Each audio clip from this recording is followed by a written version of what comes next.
বর্তমান সমাজে কিছু লোককে একটা ধারণা দেওয়া হচ্ছে যে কোরআন আর সহি হাদিস ছাড়া কিছুই মানা যাবে না।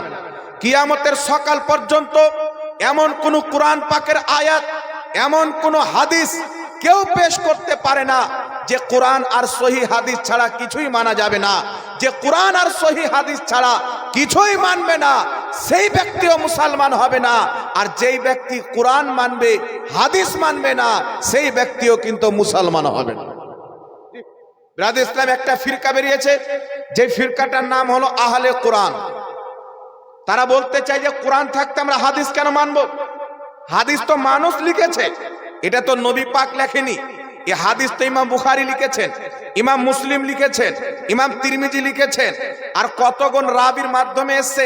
তার মধ্যে আবার মিথ্যা বর্ণনাকারী, সহি বর্ণনাকারী। হাদিস মানতে গেলে অনেক ভেজাল রয়েছে, তাই আমরা হাদিস মানবো না, ডাইরেক্ট কোরআন পাককে মানবো।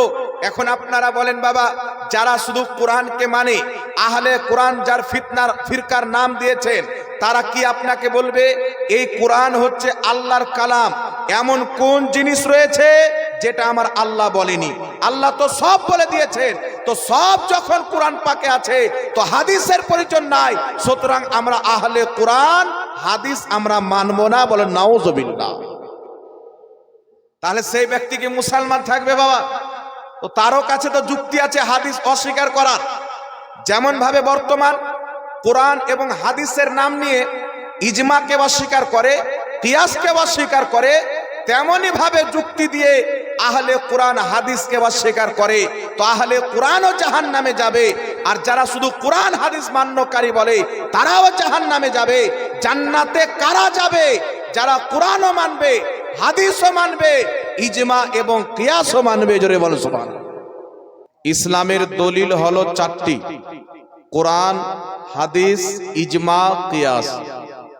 যেমন ভাবে কোরআনকে অস্বীকার করলে মানুষ কাফির হয়ে যায়, হাদিসকে অস্বীকার করলে কাফির হয়ে যায়, তেমনি ভাবে যদি কোনো ব্যক্তি ইজমাকে অস্বীকার করে তাহলে সেই ব্যক্তিও মুসলমান থাকবে না। তাই কোরআন, হাদিস, ইজমা, কিয়াস এই চারটি জিনিস হচ্ছে ইসলামের দলিল। মুসলমানেরা নিজের প্রয়োজনীয় মাসলা মাসাইল, ঈমান, আকীদা সমস্ত জিনিস সর্বপ্রথম খুঁজবে আল্লাহ পাকের কোরআনে। যদি পবিত্র কোরআনুল কারীমে না পায়, তাহলে সেই ব্যক্তি দেখবে রাসূল পাক সাল্লাল্লাহু আলাইহি ওয়াসাল্লামের হাদিসে। যদি হাদিস শরীফেও না পায়, তাহলে সেই ব্যক্তি দেখবে ইজমায়ে উম্মতে। তাতেও যদি না হয়, তাহলে সেই ব্যক্তি দেখবে ফুকাহায়ে কেরামের কিয়াসে। এই চারটি হচ্ছে ইসলামের দলিল। চারটি দলিলের মধ্যে প্রথম হচ্ছে কিতাবুল্লাহ, আল্লাহর কিতাব। দ্বিতীয় নাম্বার সুন্নাতে রাসূলুল্লাহ, রাসূল পাকের সুন্নাত। তৃতীয় নাম্বার ইজমায়ে উম্মাত। চতুর্থ নাম্বার হচ্ছে কিয়াস। একটি কিতাব রয়েছে, যেই কিতাবটির নাম হলো উসুলুশ শাসি। এখানে যত উলামা ইকরাম দেখছেন, সবাই সেই কিতাবটি পড়ে আলিম হয়েছেন। এই কিতাবের মধ্যে লেখা আছে ইসলামের দলিল হলো চারটি: কোরআন, হাদিস, ইজমা, কিয়াস। এখন কথা হচ্ছে, আল্লাহ তাবারাক ওয়া তাআলা বলেছেন এই পবিত্র কোরআনুল কারীমে এমন কোন জিনিস নাই যার জ্ঞান এই কোরআন পাকে নাই। বিজ্ঞানের জ্ঞান কোরআন পাকে আছেন, জিওগ্রাফির জ্ঞান কোরআন পাকে আছেন, ম্যাথমেটিকের জ্ঞান কোরআন পাকে আছেন। যত রকমের জ্ঞান, জমিনের ইলিম, আসমানের ইলিম, জগতের ইলিম এই পবিত্র কোরআন পাকে রয়েছেন। জান্নাতের জ্ঞান, জাহান্নামের জ্ঞান, হাসরের জ্ঞান, প্রত্যেকটা জিনিস এই কোরআনুল কারীমের মধ্যে রয়েছেন। তো প্রশ্ন হচ্ছে ব্রাদার ইসলাম, কোরআনুল কারীমে যখন প্রত্যেকটা জিনিসের জ্ঞান রয়েছে, তো আমাদের জন্য কোরআনই যথেষ্ট হতো, হাদিসের কেন দরকার পড়ল? হাদিসের কেন প্রয়োজন পড়ল? তো পৃথিবীর মুসলমান এই পবিত্র কোরআনই আমাদেরকে হাদিস মানতে বাধ্য করেছে। আল্লাহ পাক পবিত্র কোরআন কারীমে যেখানে নিজের আদেশ মানতে বলেছেন, হুকুম মানতে বলেছেন, তারপরই রাসূল পাকের নাম আল্লাহ উল্লেখ করে দিয়েছেন। পুরো কোরআন পাকে কোনো একটি জায়গাতে এই কথা নাই যে তোমরা শুধু আল্লাহর হুকুম মানো। বরং কোরআন পাকে কোথায় রয়েছে? আতিউল্লাহ ওয়া আতিউর রাসূল, তোমরা আল্লাহর আদেশ মানো, রসুলের আদেশ মানো। একটু তাড়াতাড়ি করুন না। তোমরা আল্লাহর আদেশ মানো, রসুলের আদেশ মানো। কোথাও রয়েছেন আল্লাহ পাক বলেছেন তোমরা আল্লাহর হুকুম মানো, রসুলের হুকুম মানো। কুরআনুল কারীমে আল্লাহ তাবারাক ওয়া তাআলা নিজের হুকুম মানার পর রসুলের পাকের হুকুমকে মানতে বলেছেন। এমন কি যে আল্লাহ পাক বলতেছেন মাই ইউতিউর রাসূলা ফাকাদ আতা আল্লাহ, যেই ব্যক্তি আমার নবীর আদেশ মানলো সেই ব্যক্তি আল্লাহরই আদেশ মানলো। অর্থাৎ নবী পাকের আদেশ হচ্ছে আল্লাহরই আদেশ। তো কোরআন মানা মানে আল্লাহর আদেশকেই মানা, হাদিস মানা মানে আল্লাহর আদেশকে মানা। এই জন্য পৃথিবীর মুসলমান কোরআন পাককে মানতে হবে, তারপর হাদিসকেও মানতে হবে। কোরআন আমার আপনার জন্য যথেষ্ট হবে না, এই কোরআন একমাত্র আমার আপনার নবী সাল্লাল্লাহু আলাইহি ওয়াসাল্লামের জন্যই যথেষ্ট ছিলেন। প্রত্যেক মাসলা মাসাইল একমাত্র কোরআন পাকে আমার নবীর জন্য প্রকাশ্য করা হয়েছিলেন। বান্দা কোরআনের সবকিছু পাবে না, বান্দার জ্ঞান অতটুকু নাই যতটুকু জ্ঞান আমার আপনার নবীকে আল্লাহ পাক দিয়েছেন। তাই বান্দাকে হাদিস পড়তে হবে, হাদিসেও সমস্ত জিনিস পাবে না, তার জন্য ইজমা মানতে হবে, ইজমাতেও পাবে না, তার জন্য সেই ব্যক্তিকে কিয়াস মানতে হবে। যদি কিয়াস আর ইজমাকে বাদ দেওয়া হয় তাহলে কোরআনকে অস্বীকার করা হবে, হাদিসকে অস্বীকার করা হবে। আল্লাহ পাক পবিত্র কোরআন পাকে বলছেন, বিরাদর ইসলাম এই কথা আপনাদের সম্মুখে এই জন্য উপস্থাপন করতেছি, বর্তমান সমাজে কিছু লোককে একটা ধারণা দেওয়া হচ্ছে যে কোরআন আর সহি হাদিস ছাড়া কিছুই মানা যাবে না।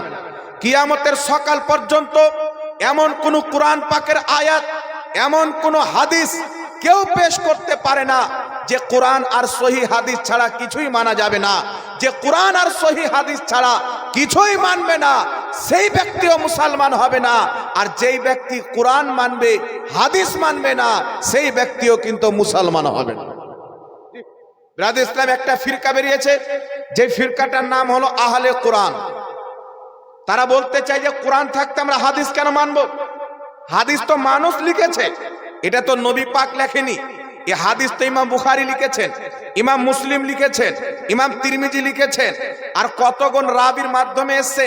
তার মধ্যে আবার মিথ্যা বর্ণনাকারী, সহি বর্ণনাকারী।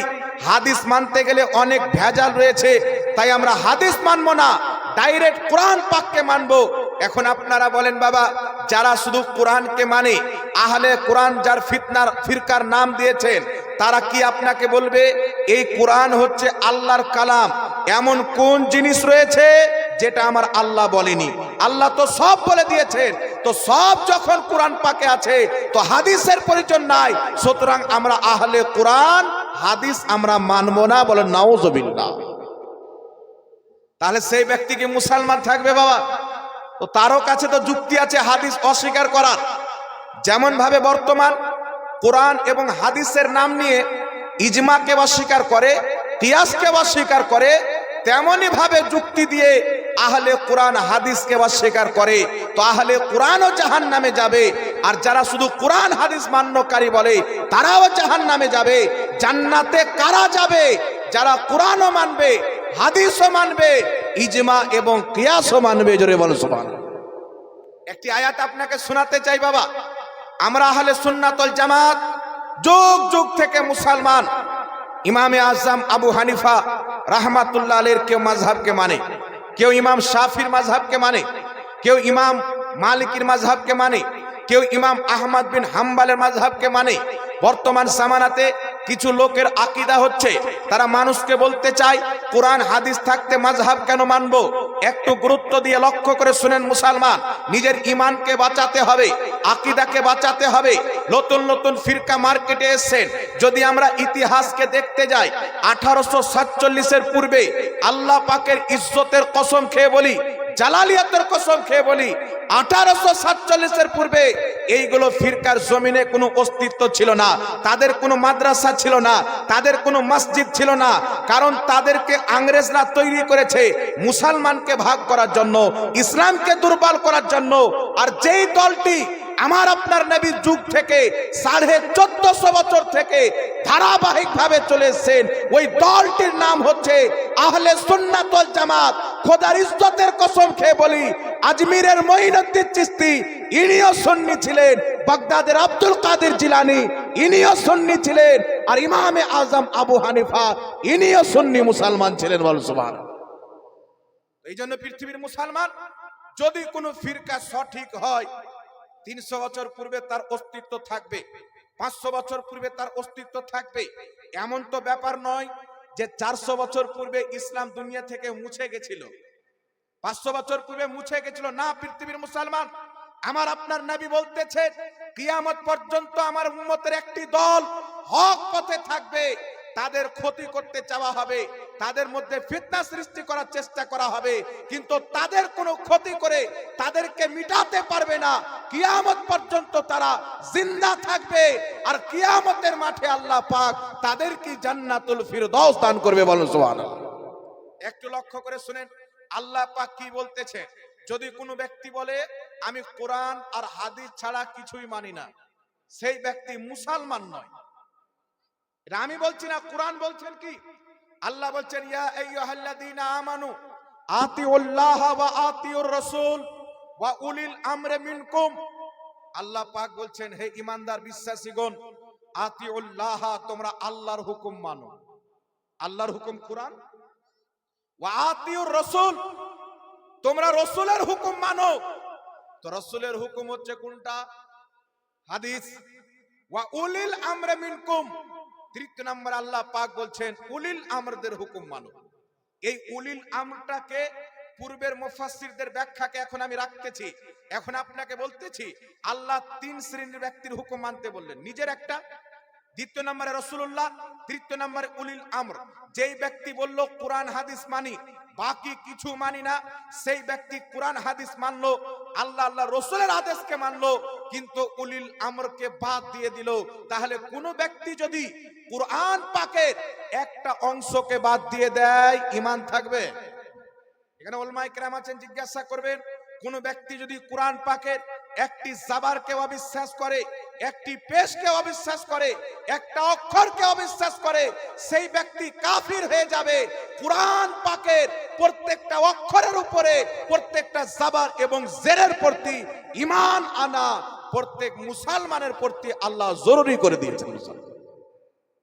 আল্লাহর হুকুম মানো, নবীর হুকুম মানো, কোরআন হাদিস। এবার আল্লাহ বলছেন উলিল আমরে মিনকুম। একটু আমার দিকে লক্ষ্য করে শুনেন পৃথিবীর মুসলমান, আগে কথাটা শুনেন কাদের কাদের হুকুম মানতে হবে, তারপর আপনাকে দলিলগুলো দিব, তো আপনার ব্রেন ইনশাআল্লাহ পরিবেশ করবে। উলিল আমরে মিনকুম, উলিল আমরদের হুকুমকে মানো। এই উলিল আমরটাকে এদিক ওদিক তাকেন না ভাই, আমার দিকে। এই উলিল আমরটাকে উঠান কিতাব, কোন মৌলবীর তাফসীর নয়, কোন মুফাসসিরের তাফসীর নয়, কোন মুফতির তাফসীর নয়, সাহাবী রাসূল, নবী পাকের সাহাবী, আমার নবীর চাচাইতো ভাই হযরতে আব্দুল্লাহ ইবনে আব্বাস রাদিয়াল্লাহু তাআলা আনহু, জিনার ব্যাপারে আমার আপনার নবী দোয়া করেছিলেন, রব্বুল আলামিন তুমি আব্দুল্লাহ ইবনে আব্বাসকে কোরআন পাকের আলিম বানিয়ে দাও, কোরআন পাকের জ্ঞান দান করো। সেই সাহাবী কোরআন পাকের তাফসীর লিখেছেন, কিতাবটির নাম তাফসীরে ইবনে আব্বাস।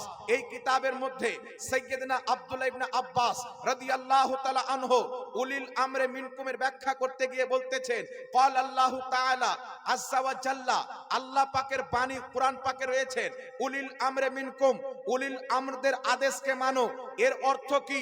আব্দুল্লাহ ইবনে আব্বাস বলতেছেন ইয়ানি উলামা ওয়াল ফুকাহা, অর্থাৎ মুজতাহিদ তবকার যারা আলিম তাদের হুকুমও তোমরা মানো, এটাই আল্লাহ পাক বলেছেন। যারা মুজতাহিদ তবকার আলিম, যারা হচ্ছে ফকিহ, তাদের হুকুমকেও তোমরা মানো। একই আয়াতের তাফসীর ইমাম হাকিম নিশাপুরী রাহমাতুল্লাহ আলাইহি নিজের লেখা হাদিসের কিতাব আল মুস্তাদরাক আলা সাহিহাইনের মধ্যে সহিহ সনদে হাদিস নিয়েছেন। নবী মুস্তাফার সাহাবী জাবির ইবনে আব্দুল্লাহ রাদিয়াল্লাহু তাআলা আনহু বলতেছেন, উলিল আমরে মিনকুম ইয়ানি উলামা ওয়াল ফুকাহা, আল্লাহ পাকের ফরমান উলিল আমরে মিনকুম, অর্থাৎ হক্কানি ফকিদের হুকুমকে তোমরা মানো। এই পৃথিবীর মুসলমান এখন মানুষ বলতে চায় কোন মুফতি কি বলেছেন, কোন ইমাম কি বলেছেন, কোন মুহাদ্দিস কি বলেছেন। আমরা এটা দেখতে চাই না, আমরা দেখতে চাই নবী কি বলেছেন, কোরআন কি বলেছেন। কিন্তু কোরআন পাক বলতেছেন কোরআনকেও দেখো, হাদিসকেও দেখো, আর যারা বিজ্ঞ আলিম ছিলেন ফুকাহায়ে কেরাম তাদেরকেও মানো। তো যেই ব্যক্তি কোরআন হাদিস মানবে, ফুকাহাদেরকে মানবে না, সেই ব্যক্তির কোরআন অস্বীকার করা হলো, মানা হলো না। দুটা কথা তো মেনে নিল, আল্লাহর আদেশ মানো, নবীর আদেশ মানো। উলিল আমরকে বাদ দিয়ে দিল, হক্কানি ফকিহকে বাদ দিয়ে দিল। তাহলে সেই ব্যক্তি কোরআনের দুটো অংশকে নিয়ে একটা অংশকে বাদ দিয়ে দিল, তাহলে কোরআন পাককে মানা হলো? জোরে বলতে হবে। কোরআন তখনই মানা হবে, কোরআন পাক যাদেরকে মানতে বলেছেন আপনি যখন তাদেরকেও মানবেন, তখনই আল্লাহ পাকের কোরআন মানা হবে। কোন ব্যক্তি বলছেন আমি কোরআন মানি, হাদিস মানি, কিন্তু কিয়ামত হবে মানি না, তাহলে কোরআন মানা হলো? কোরআন মানি, হাদিস মানি, নামাজকে ফরজ মানি না, কোরআন মানা হবে না। এই জন্য পৃথিবীর মুসলমান আমরা আহলে সুন্নাত ওয়াল জামাত কোরআনকে সবার ঊর্ধ্বে মানি, তারপর হাদিসকে মানি। আর ফুকাহায়ে কেরাম কোরআন হাদিসের ব্যাখ্যা করে যেই ফতোয়া প্রদান করেছেন খোদা পাকের কোরআনের হুকুমে, আমরা তাদের ফতোয়াকেও মানি। জোরে বলেন সুবহানাল্লাহ। এই জন্য পৃথিবীর মুসলমান আমরা আহলে সুন্নাত ওয়াল জামাত ইমামে আযম আবু হানিফা রাহমাতুল্লাহ আলাইহি তিনি যেই কোরআন হাদিস থেকে ইজতিহাদ করে মাসলা বের করেছেন, আমরা তাদের মাসলাকে মানি। তিনি যেইভাবে কোরআন বুঝেছেন সেইভাবে আমরা কোরআন বুঝি। হানাফি মাযহাব মানা মানে কোরআন হাদিসকে বাদ দেওয়া, এটা জাহিলদের কথা হতে পারে, কোন আলিমের কথা হতে পারে। আমি আপনাকে বলছি বাবা, যিনারা হাদিসের কিতাব লিখেছেন তিনারা হাদিস বেশি বুঝে না আজকের যারা বাংলা পড়ে মুফতি সেজেছে তারা বেশি বুঝে? ইমাম তাহাবী রাহমাতুল্লাহ আলাইহি, ইনার বাপ দাদা ছিলেন শাফি মাযহাবের লোক। আজ থেকে প্রায় কম বেশি 1250 বছর পূর্বে ইমাম তাহাবী রাহমাতুল্লাহ আলাইহি উনি যখন মায়ের পেটে ছিলেন, উনার মা ইন্তিকাল করেন। তো হানাফি মাযহাবের ফতোয়া হচ্ছে যদি কোনো মহিলার পেটে বাচ্চা জীবিত থাকে, মহিলাটি মারা যায়, বাচ্চা যদি জীবিত থাকে তাহলে তার পেট কেটে বাচ্চাটাকে বের করে বাঁচাতে হবে। আর শাফি মাযহাবের মাসলা হচ্ছে বাচ্চা সহ মাকে দাফন করে দিতে হবে। তো ইমাম তাহাবী রাহমাতুল্লাহ আলাইহি মায়ের পেটে আছেন, উনার মা ইন্তিকাল করেছেন, বাপ দাদা সব শাফি মাযহাবের ফলোকারী, তাহলে কি হবে বাবা? বাচ্চা সহ দাফন করতে হবে। কিন্তু ওই জায়গাতে হানাফি মাযহাবের প্রতি আমল করে পেট কেটে যেই বাচ্চাটাকে বের করা হলো, পরবর্তীতে সেই বাচ্চা এত জ্ঞান অর্জন করলেন, এত ইলম অর্জন করলেন, যুগের ইমাম তাহাবী হয়ে গেলেন। ওই ইমাম তাহাবী লক্ষ লক্ষ হাদিসকে মুখস্থ করে পৃথিবীর মানুষকে আকীদারও কিতাব দান করেছেন, হাদিসেরও কিতাব দান করেছেন। জোরে বল সুবহানাল্লাহ। মাদ্রাসায় কিতাব পড়ানো হয় তাহাবী শরীফ, হাদিসের কিতাব, মুশকিলুল আসার হাদিসের কিতাব। এইগুলি হাদিসের কিতাব কে লিখেছেন? ইমাম তাহাবী, তাহাবী শরীফ লিখেছেন হাদিসের কিতাব। এই ইমাম তাহাবী রাহমাতুল্লাহ আলাইহি নিজেই হানাফি মাযহাব মান্যকারী ছিলেন। আমি আপনার বিবেককে প্রশ্ন করতে চাই বাবা, আপনার বিবেককে একটা কথা জিজ্ঞাসা করতে চাই। যখন আজ থেকে 1200-1300 বছর পূর্বে একজন মুহাদ্দিস, একজন ইমাম, লক্ষ লক্ষ হাদিসের হাফিজ, যিনি হাদিসের কিতাব লিখছেন, তিনি হানাফি মাযহাবকে মানছেন। আর তাদের লেখা কিতাব পড়ে কোন ব্যক্তি যদি বলে মাযহাব মানা যাবে না, তাহলে শয়তানটা কে হবে চিন্তা করেন। মুহাদ্দিসরা কোরআন হাদিস বুঝতেন না, আজকের বাংলা পড়া বুঝে নিয়েছেন। এই জন্য আপনাকে বলতে চাই, এই পৃথিবীর মুসলমান বড় বড় ইমাম, ইমাম তিরমিজি রাহমাতুল্লাহ আলাইহি যিনি তিরমিজি শরীফ লিখেছেন, তিনি মাযহাব মান্যকারী ছিলেন। ইমাম আবু দাউদ তিনি মাযহাব মান্যকারী ছিলেন। ইমাম তাহাবী মাযহাব মান্যকারী ছিলেন। হাজারো ইমামগণ যারা হাদিসের কিতাব লিখেছেন তারা মাযহাব মেনেছেন। আর তাদের কিতাব পড়ার পর বর্তমান যুগের লোক বলতেছেন মাযহাব মানা যাবে না। আর মাযহাব তারাও মানে, মাযহাব আমরাও মানি, মাযহাব মুহাদ্দিসরাও মেনেছে, মুহাদ্দিসরা আমরা, আবু হানিফার মাযহাবকে মানে, আর তারা বর্তমানে মূর্খদের মাযহাবকে মানে, জাহিলদের মাযহাবকে মানে। যারা স্টেজের ময়দানে ঠিকভাবে একটা হাদিস পড়তে পারে না, নাম্বার দিয়ে গুজারা করে, এত নাম্বার হাদিসে আছে, এত নাম্বার হাদিসে আছে। এই জন্য আপনাকে বলতে চাই, পৃথিবীর মুসলমান ইমাম আজম আবু হানিফার ব্যাপারে ইমাম যাহাবী রাহমাতুল্লাহ আলাইহি সিয়ার ও আলামিন নুবালাতে লিখতেছেন, কোন ব্যক্তি যদি আবু হানিফার বিপক্ষে কথা বলে, তিনি লিখতেছেন ওই ব্যক্তি জাহিল হবে, পড়াশোনা ব্যক্তি হবে না। ইমাম আবু হানিফার বিরুদ্ধে কথা বলা এটা জাহিলের পরিচয়, আলিমের পরিচয় নয়। আর আমি আপনাকে হাদিস দিয়ে প্রমাণ করব ইমাম আবু হানিফা জান্নাতি, এটা নবী মুস্তাফার হাদিস দ্বারা প্রমাণিত। উঠান তিরমিজি শরীফ, এই তিরমিজি শরীফের মধ্যে বিশুদ্ধ সনদে ইমাম তিরমিজি হাদিস নিয়ে এসেছেন। আমার আপনার নবী বলতেছেন, যেই ব্যক্তি আমাকে দেখলো, আমাকে দেখনে ওয়ালাকে দেখলো, সেই ব্যক্তির পক্ষে জাহান্নামের আগুন স্পর্শ করতে পারবে না। নবী বলছেন যে আমাকে দেখলো, আমাকে দেখনে ওয়ালাকে দেখলো, তাকে জাহান্নামের আগুন ছুঁইতে পারবে না, টাচ করতে পারবে না, স্পর্শ করতে পারবে না। ইমামে আজম আবু হানিফা একজন নয়, দুইজন নয়, কয়েকজন সাহাবীকে দেখেছেন। ইমাম সাহাবী নিজের কিতাব মিজানুল ইতিদালে লিখতেছেন, ক্বালা আবু হানিফাতা রাআইতু আনাস ইবনে মালিক। ইমাম আবু হানিফা বলছেন, আমি নবী পাকের সাহাবী আনাস ইবনে মালিককে দেখেছি। ইমাম ইবনে হাজার আসকালানি তাহযিবুত তাহযিবে লিখছেন, ইমাম আবু হানিফা আনাস ইবনে মালিককে দেখেছেন। ইমাম জালালউদ্দিন সিয়ুতি লিখতেছেন, ইমাম আবু হানিফা আনাস ইবনে মালিককে দেখেছেন। আর নবী পাক বলছেন, যেই ব্যক্তি আমাকে দেখলো, আমাকে দেখনে ওয়ালাকে দেখলো, তাকে জাহান্নামের আগুন ছুঁইতে পারবে না, অর্থাৎ তারা হচ্ছে জান্নাতি। তো বুঝা কি গেল, আমার নবী মুস্তাফার সাহাবীকে ইমাম আবু হানিফা দেখেছেন, তো নবীর হাদিস অনুযায়ী আবু হানিফা জাহান্নামী নয়, আবু হানিফা হচ্ছে জান্নাতি। তাহলে যার জান্নাতের সার্টিফিকেট নবী পাক দিচ্ছেন, এখন কালকে আপনাকে কেউ বলবে আবু লাহাব তো নবীকে দেখেছেন, আবু জেহেল তো নবীকে দেখেছেন, তো আবু লাহাব তোমার চোখে দেখেছেন, আবু হানিফা সাহাবীকে আবু বকর সিদ্দিকের ঈমানি চোখে দেখেছেন। যারা ঈমানের চোখে মুস্তাফাকে দেখেছেন, তাদের প্রতি জাহান্নামের আগুন হারাম। আর যারা ঈমানের চোখ নিয়ে ইন্তিকাল করেছেন, তাদের প্রতি হারাম হবে। আবু লাহাব দেখেছে, কাফির কুফরির চোখে দেখেছে। উতবা সাইবা দেখেছে, কুফরির চোখে দেখেছেন।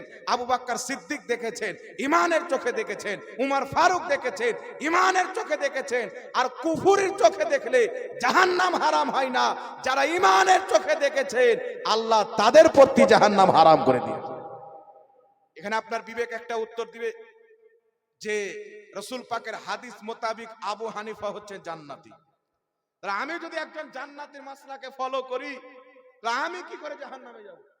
আমার বাসের ড্রাইভার যদি বহরমপুর যায়, তো আমি বাংলাদেশ ঢাকা কি করে যাব বাবা? আমিও তো প্যাসেঞ্জার, ওখানেই যাব। এখন মানুষকে একটা মেসেজ দেওয়া হচ্ছে, আবু হানিফা যা লিখেছেন হাদিস কোরআনের বিরুদ্ধে লিখেছে, আজকে আমরা হাদিস কোরআন পেশ করছি। আরে আল্লাহ, আবু হানিফা হাদিস কোরআনে লেখেনি।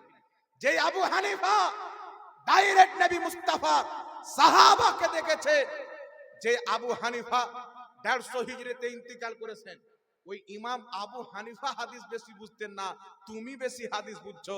মনে রাখবেন পৃথিবীর মুসলমান, এই আবু হানিফার ব্যাপারে মূর্খকে জিজ্ঞাসা করলে হবে না, জাহিলকে জিজ্ঞাসা করলে হবে না।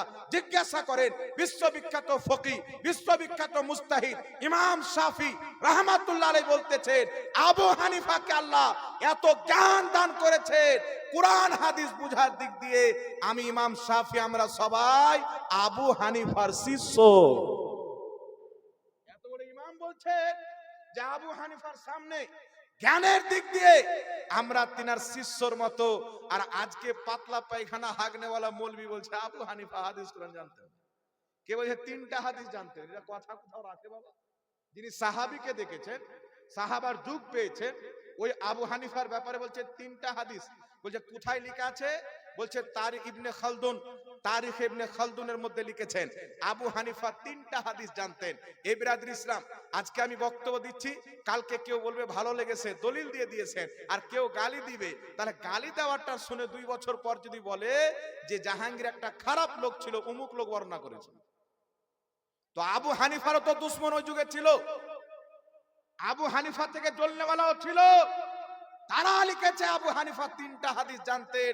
এই কলকে পৃথিবীর কোন ইমাম গ্রহণ করেনি শয়তান ছাড়া। আর ওই শয়তানের মুকাল্লিদ সেজে কিছু মৌলভী সাহেব বলতে চায় যে আবু হানিফা 3টা হাদিস জানতেন। এই পৃথিবীর মুসলমান ওয়াসায়া ইমামে আজম খুলেন, স্পষ্ট লেখা আছে তিনি তিনার বেটাকে ডেকে নসিহত করতে গিয়ে বলছেন, এই আমার বেটা, আমি 5 লক্ষ হাদিস সংগ্রহ করে রেখেছি, অর্থাৎ 5 লক্ষ হাদিস আমি আবু হানিফা মুখস্থ করে রেখেছি। জোরে বল সুবহানাল্লাহ। এই জন্য পৃথিবীর মুসলমান আল্লাহ পাকের শুকরিয়া আদায় করেন। ইমাম বদরুদ্দিন আইনি হানাফি মুকাল্লিদ, ইমাম মুল্লা আলী কারি হানাফি মুকাল্লিদ, ইমাম তাহাবি হানাফি মুকাল্লিদ, হাজার বড় বড় ইমাম, হাদিসের আসমাউর রেজালের সবচাইতে বড় ইমাম ইমাম ইয়াহইয়া বিন মাইন, তিনিও ছিলেন হানাফি মাযহাবের মুকাল্লিদ। আল্লাহর ইজ্জতের কসম খেয়ে বলি, যারা বর্তমানে বলতে চাচ্ছে মাযহাব মানা হারাম, মাযহাব যিনারা মানতেন তিনাদের কিতাবগুলিকে যদি পড়া বাদ দিয়ে দেয়, মৌলবি হওয়া তো দূরের কথা, মুন্সিও হতে পারবে না, মুন্সিও হতে পারবে না। এজন্য আপনাকে বলতে চাই মুসলমান, যদি আবু হানিফার ইজতিহাদকে না মানা হয়, তাহলে জলঙ্গির বিমল দাসের বেটার ইজতিহাদকে মানা যাবে? জি, তার মানা যাবে? তো আপনাকে বোকা বানাচ্ছেন। ধরেন একজন মৌলভী সাহেব বলছেন মাযহাব মানা যাবে না, কালকে আপনি মাযহাব ছেড়ে দিলেন, তাহলে মাযহাব না মানার ক্ষেত্রে আপনি ওই মৌলবীর মাযহাবকে মানবেন, মাযহাবের বাইরে কেউ নাই। এই জন্য পৃথিবীর মুসলমান যেইগুলো মুন্সি বলে মাযহাব মানা যাবে না, আমি তাদেরকে বলতে চাই, তোমাদের লা মাযহাবী আহলে হাদিসদের সবচাইতে বড় ইমাম ইবনে তাইমিয়া হাম্বলি মাযহাবের মুকাল্লিদ ছিল। ইমাম ইবনে কাইয়িম তোমাদের ইমাম হাম্বলি মাযহাবের মুকাল্লিদ ছিল। ওয়াহাবী মতবাদের প্রতিষ্ঠাতা মুহাম্মদ বিন আব্দুল ওয়াহাব নজদি হাম্বলি মাযহাবের মুকাল্লিদ ছিল। আপনাদেরই কিতাব সিরাতে সানাইয়ের মধ্যে সানাউল্লাহ আমৃতসরি ফাতাওয়া সানাইয়াতে লিখতেছেন মুহাম্মদ বিন আব্দুল ওয়াহাব নজদি হাম্বলি মাযহাবের মুকাল্লিদ ছিল। তো মাযহাব মানা যদি হারাম হয়, তো আপনাদের বড় বড় ইমামরা জাহান্নামে গিয়েছে না জান্নাতে, এটা ফয়সালা করেন। আপনাদের বড়রা মাযহাব মেনেছেন। যেই ইবনে তাইমিয়াকে শাইখুল ইসলাম বলেন, উনি তো মাযহাব মানতেন, উনার চাইতে আপনি জ্ঞানী বেশি। এই জন্য পৃথিবীর মুসলমান উলিল আমরে মিনকুম, আল্লাহ পাক বলছেন হক্কানি ফকিদের হুকুম মানো, আমরা আবু হানিফার হুকুমকেও মানি। এটা কোরআনের খেলাফ নয়, এটা হচ্ছে কোরআন মোতাবিক। আগে একটু চলেন পৃথিবীর মুসলমান, একটা হাদিস আপনাকে দিচ্ছি, তাহলে আরো স্পষ্ট হয়ে যাবে। আজকাল যারা বলে কোরআন হাদিসই যথেষ্ট আছে, বুখারী শরীফের একটি হাদিস শুনেন। আমার নবী মুস্তাফা সাল্লাল্লাহু আলাইহি ওয়াসাল্লাম মুআজ বিন জাবাল রাদিয়াল্লাহু তাআলা আনহুকে একটি দেশের বিচারপতি বানিয়ে পাঠাচ্ছেন। তো রাসূল পাক জিজ্ঞাসা করছেন, এই মুআজ বিন জাবাল, তোমার সামনে যখন কোনো মাসলা আসবে তখন তুমি কি দিয়ে সমাধান করবে? তিনি উত্তরে বলতেছেন, ইয়া রাসূলুল্লাহ, ইয়া হাবিবাল্লাহ, আমার সামনে যদি কোনো মাসলা আসে আমি আল্লাহর কোরআন দিয়ে ফয়সালা করব। কি দিয়ে ফয়সালা করব? কোরআন দিয়ে। রাসূল পাক বলছেন, তুমি যদি কোরআন পাকে না পাও, কাকে বলছেন? সাহাবী মুআজ বিন জাবাল। সাহাবীদের মধ্যে যিনারা সবচাইতে বেশি জ্ঞানী গুণী ছিলেন, তাদের মধ্যে একজন হচ্ছে হযরতে মুআজ বিন জাবাল। জি, এইজন্য পৃথিবীর মুসলমান নবী পাক বলতেছেন, বুখারীর হাদিস, তুমি যদি কোরআন পাকে না পাও, হযরতে মুআজ বিন জাবাল বলছেন আপনার হাদিস দিয়ে। রাসূল পাক বলছেন যদি হাদিসেও না পাও, চিন্তা করেন বাবা, আজকের আমাদের মতন 2 পাতা পড়নেওয়ালা মৌলবি বলছে আমরা তো 14 বছর পড়েছি, কেউ তো 2012 সালে মূর্তি পূজা করত, বাংলা বই পড়ে এখন মুফতি আজম হয়ে আছে। মূর্তি পূজা করতে করতে আর আমাদের সমাজকে কি হয়েছে, যার লেবাস শরীয়ত মোতাবিক নাই, যার চরিত্র শরীয়ত মোতাবিক নাই, মূর্তি পূজা করতে করতে ধান্দা হবে ভালো, স্টেজের বক্তা যদি হয়ে যায় এক রাতে 20,000 টাকা পাওয়া যাবে, বাংলা কিতাব পড়ে সুন্নিদের বিরুদ্ধে বলো তুমি বক্তা হয়ে যাবে। সমাজের কিছু লোক এই জাহিলদেরকে ফলো করছে। এই জন্য আমার আপনার নবী 1450 বছর পূর্বে বলেছেন, কিয়ামতের পূর্বে ইলম উঠিয়ে নেওয়া হবে, ইলম উঠিয়ে নেওয়া হবে। বড় বড় যারা আলিম, কোরআন হাদিসের গভীর জ্ঞান রাখে, তাদেরকে আল্লাহ মত দান করবেন। আলিমরা যখন ইন্তিকাল করবেন, তো জাহিলরা ধর্মের গুরু সাজবে, মূর্খদেরকে মানুষ ধর্মের গুরু বানাবে। বাংলা কিতাব পড়বে 2-3টা, অতটুকুকে ইসলাম মনে করবে। কূপের মধ্যে যখন ব্যাঙ থাকে সে মনে করে এটাই হচ্ছে দুনিয়া, ও জানে না বাইরে কত বড় দুনিয়া আছে। আরে বাবা, বুখারী পড়ে লেকচার দেওয়া যাবে না, শুধু মুসলিম পড়ে লেকচার দেওয়া যাবে না। বুখারী মুসলিম শুধু হাদিসের কিতাব নয়, বলো মুসান্নাফ ইবনে আবি শাইবাতে হাদিস আছে। কোরআন পাক পড়ে শুধু বক্তব্য দেওয়া যাবে না, কোরআন পাকে পড়তে গেলে 22 রকমের জ্ঞান পড়তে হবে, 14 রকমের ইলম পড়তে হবে, তারপর গিয়ে বক্তা হবে। আর দুটা কিতাব পড়ে বক্তব্য দেওয়া মানে কুয়াকে গোটা দুনিয়া মনে করে। রাসূল পাক বলেন মুআয বিন জাবাল সাহাবী রাসূলকে, যে সাহাবী দুনিয়ার কোন মাদ্রাসাতে নয়, মুহাম্মদ রাসূলুল্লাহর শিক্ষা প্রতিষ্ঠানে শিক্ষা অর্জন করেছে, নবীর কাছ থেকে হাদিস নিয়ে এসেছেন। নবী পাক বলছেন যদি কোরআন পাকেও না পাও, হাদিস শরীফেও না পাও, তাহলে কি করবে? তো মুআয বিন জাবাল রাদিয়াল্লাহু তাআলা আনহু বলতেছেন, ইয়া রাসূলুল্লাহ, ইয়া হাবিবাল্লাহ, আমার কাছে যে কোরআন হাদিসের জ্ঞান আছে সেটাকে সামনে রেখে আমি কিয়াস করে ফতোয়া দেব, কিয়াস করে ফতোয়া দিব। আমাকে যেটা কোরআন হাদিস মোতাবেক মনে হবে আমি সেই ফতোয়া দিয়ে ফয়সালা করব। আমার আপনার নবী বললেন না কোরআন থাকতে হাদিস থাকতে কিয়াস করে কেন ফতোয়া দিবে? আমার নবী খুশি হয়ে সমর্থন করে তোমার তিনাকে বিদায় দিলেন, আর নবী পাক তিনাকে বিদায় দিয়ে এটা প্রমাণ করে দিলেন যে কোরআন হাদিস ও ইসলামের দলিল। আর কোরআন হাদিস দ্বারা বিজ্ঞ ফকিহ যারা যে কিয়াস করে ফতোয়া দেয় সেটাও হচ্ছে একটা ইসলামের দলিল। এটা আমার নবীর হাদিস, বুখারী প্রমাণ করে। মুসলমান এখন যারা বলতেছে কিয়াস মানা চলবে না, আবু হানিফার ইজতিহাদ চলবে না, বুখারীর হাদিস বাদ দিল কে দিল না? জোরে বলতে হবে। কোরআন পাকের আয়াত উলিল আমর বাদ দিল কে দিল না? এজন্য বাবা শুনতে খুব ভালো লাগছে, কোরআন আর সহিহ হাদিসে আছে, কোরআন আর সহিহ হাদিসে আছে। ইমাম গাজালি রাহমাতুল্লাহ আলাইহি বলতেছেন আহিয়া উলুমুদ্দিন কিতাবে যদি কোনো ব্যক্তি বলে নবী করেনি সাহাবী করেনি তাই করা যাবে না, ও মূর্খ ব্যক্তি। কারণ প্রত্যেকটা বৈধ কাজ করে আমার নবী দেখিয়ে দেননি। আমার নবী হাতে টমেটো নিলেন, একটু খেয়ে বললেন এটা হালাল, বাগুন নিলেন নিয়ে বলছেন এটা হালাল, আলু নিলেন নিয়ে বলছে এটা হালাল, এইরকম বিষয় নয়। হারামগুলিকে গণ্য দিয়েছেন, যেইগুলো হারাম নয় ওইগুলো কি আল্লাহ শরীয়তে হালাল করে রেখেছেন। আর যদি হালালের লিস্ট গণানো আরম্ভ করতো বাবা, বিরিয়ানি, চাউমিন, কোকা কোলা নাকি কত কিছু নাম দিলে কোরআন এত বড় থাকতো না বাবা, এত বড়। তখন আর কোরআন কেউ দান করতো না, 20-25 হাজার যখন দাম হয়ে গেল।